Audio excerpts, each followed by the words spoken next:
If you've ever found yourself wondering about what's really real, or what justice truly means, or how to build a perfect society, well, you're actually walking down a path that was first blazed about 2,400 years ago by one of the most important thinkers ever, Plato. Now, here's a pretty wild claim. The philosopher Alfred North Whitehead once said that all of Western philosophy is basically just a series of footnotes to Plato. I mean, that sounds like a massive exaggeration, right? But over the next few minutes, we're going to dig in and see why that bold claim might actually be spot on. You see, Plato's entire life's work, everything he thought, wrote, and taught, it can all be traced back to one single traumatic event. An event so paradoxical, it gave him his life's mission. This is the question that just haunted Plato. His teacher, Socrates, was, by all accounts, the wisest, most decent guy in all of Athens. His whole life was about chasing truth. So why did the state of Athens, the very birthplace of democracy, turn around and sentence him to death? That contradiction, that terrible paradox, became the engine driving everything Plato would ever do. So let's put this into context. Plato, he's born into a pretty powerful family, probably had a future in politics all lined up. Then, as a young man, he meets Socrates and is just completely blown away. But then, in 399 BC, the unimaginable happens. The democracy he lived in puts his mentor on trial and kills him.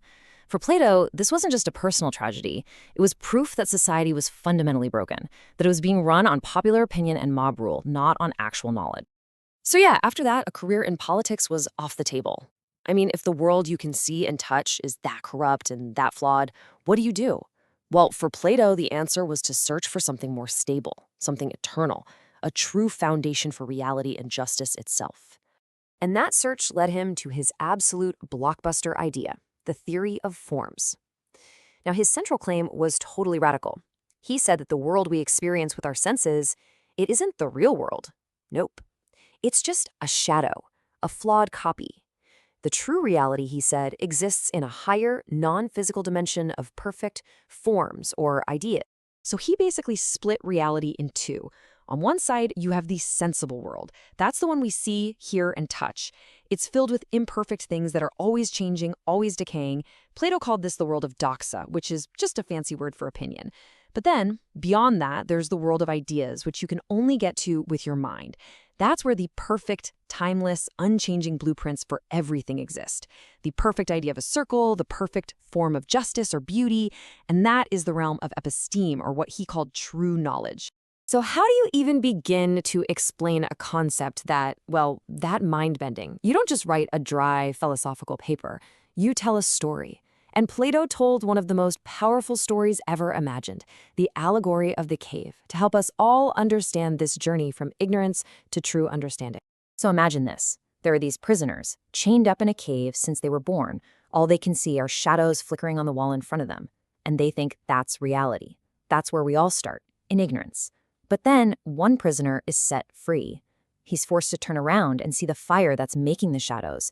It's painful, it's confusing, but it's the first step toward the truth.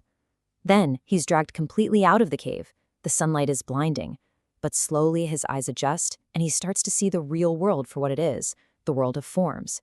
And finally, he can look right at the sun, the source of all light and life, which for Plato was the ultimate truth, the form of the good. Okay, so the philosopher makes it out, he's seen the sun, he understands reality. So that's it, right? Mission accomplished? Not for Plato. Not even close. For him, the journey doesn't end there.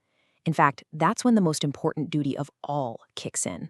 He has to go back down into the dark cave, back to the world of shadows and politics and everyday confusion, to try and help guide the others who are still in chains.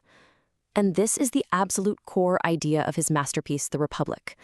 A society shouldn't be run by the popular or the rich, but by those who actually have true knowledge, the philosopher kings.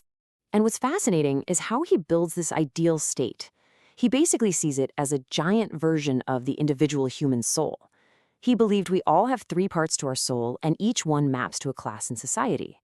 So you can see here you have the rulers, the philosophers, who are guided by reason and should have wisdom.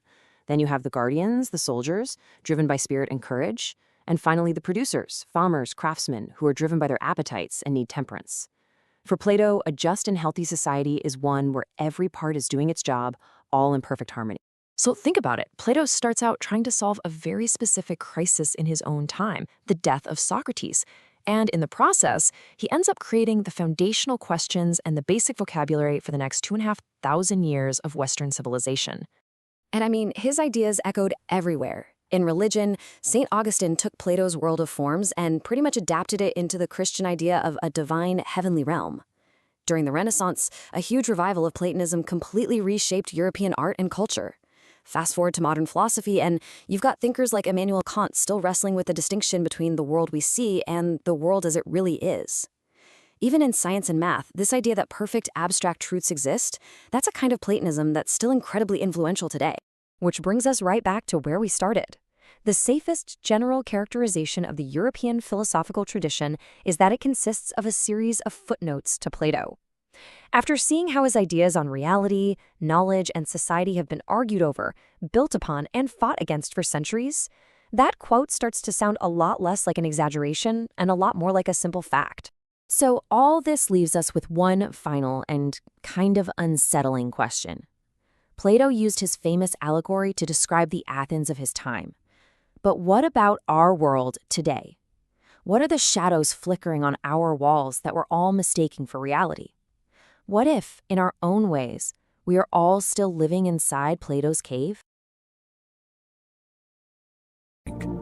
If a question made you stop and think, take one more second. Philosophy doesn't give easy answers, it teaches you how to ask better questions. Like the video if you enjoy thinking. Follow Philosophy LM and keep searching together.